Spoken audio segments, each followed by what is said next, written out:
Governor, why does it take something like, why does it take for something like this to happen before we see some action being taken?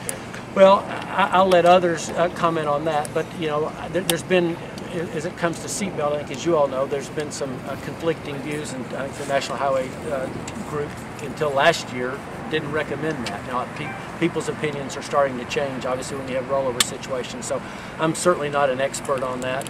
I think what we can do is saying, given where we are right now, what should we do going forward?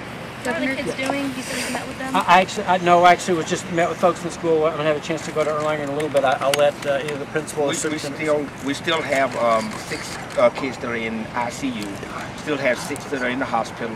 The other 20 have been released to parents, and so they are making progress, but it's going to take some time.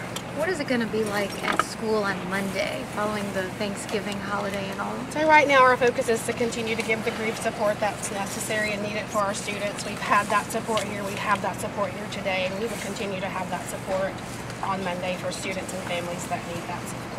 If I can ask, because the governor couldn't answer, does that letter exist? So right now our focus is on giving our families and students the support that they need. Correct, in this tragedy. But that's what our focus is on. Correct, but does the letter exist? Right now our focus is on giving the families the support that they need in this tragedy that we are helping them to bear. It suggests we are mourning and grieving the loss of students, so that's what our focus is on right now. And I think people recognize that this is a horrible situation, but there's also people who'd like to know, was the school made aware of this driver's record?